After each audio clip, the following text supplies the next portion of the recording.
Hi everybody, this is Carol, and I'm here to do my second video post to talk about what I found most interesting in this week's readings.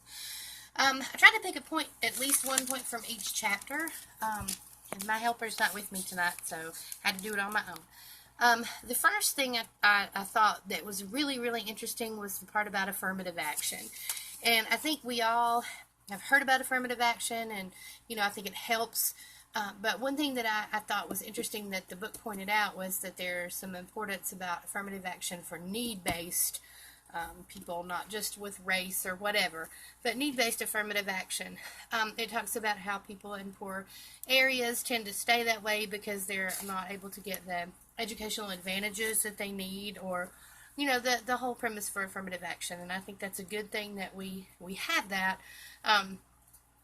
But that was something that I had never really thought about, was need-based affirmative action. So I think, we hear about the haves and the have-nots, and the book mentioned that there are those differences, and it seems like, a lot of times the systems are designed to keep the haves to being haves and the have-nots as being have-nots. So I think it's interesting that the author pointed out about need-based affirmative action.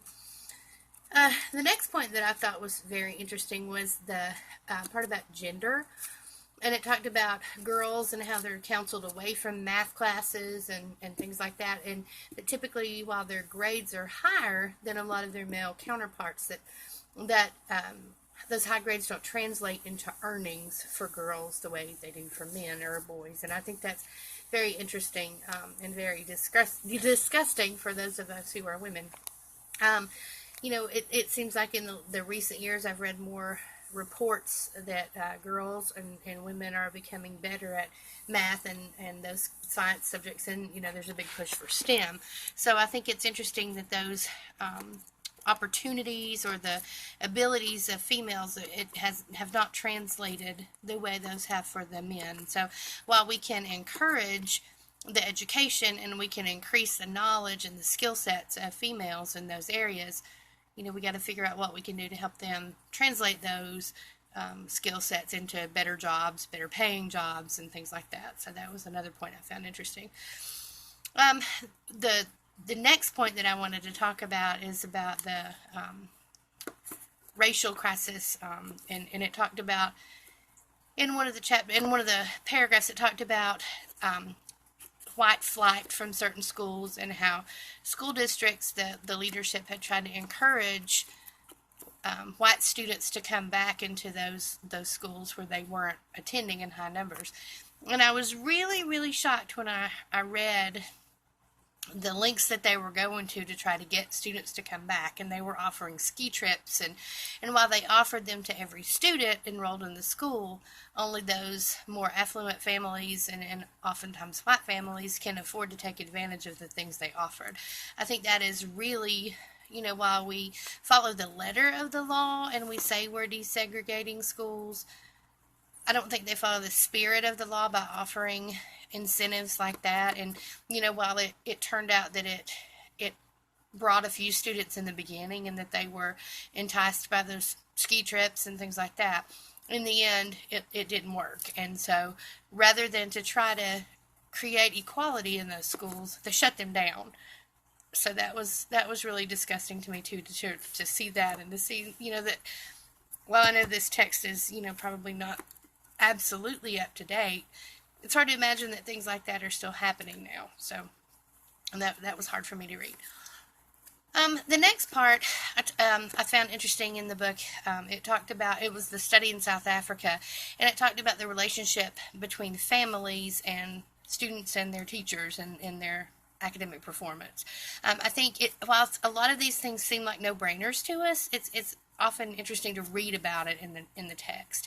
And it talked about students who don't have good family support systems and they can't go home and get the support they need, that a lot of times that translates over into their academic abilities, which makes perfect sense.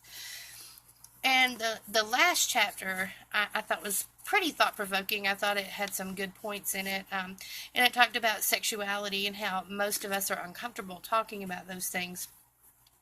I think that it is important, and we need to look at the whole person and see how we can educate people and meet them where they are.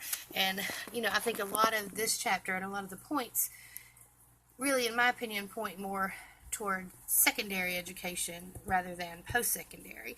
So I think that we often talk about partnering with our secondary schools, and I think it's really important, especially on things like gender and sexuality and that kind of thing. So we need to meet students where they are and educate them.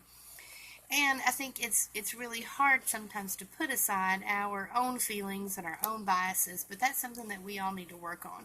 And we need to think about, a lot of times we do need to have those difficult conversations, that it's hard a lot of times to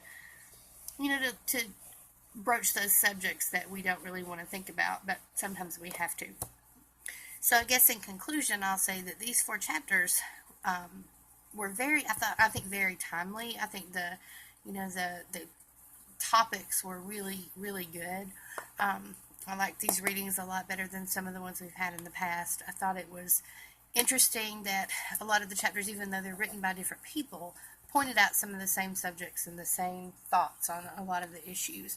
And it proves, I guess, that it's impossible to think inside a vacuum, that you need to be able to use those thoughts and the thought processes that you gain of one subject. You need to be able to use that across the board. I think a lot of times, especially in the last few weeks, I've been working on some strategic enrollment management projects at my school, and so much of the things we read in our texts, whether it seems boring to us at the time, but so much of what we learn in these texts is actually very usable for us in the real world. I think we can't ignore that we have differences that we've never had to deal with before. We can't ignore that there are people who come from poor areas who don't have the education backgrounds that they need to be successful in college.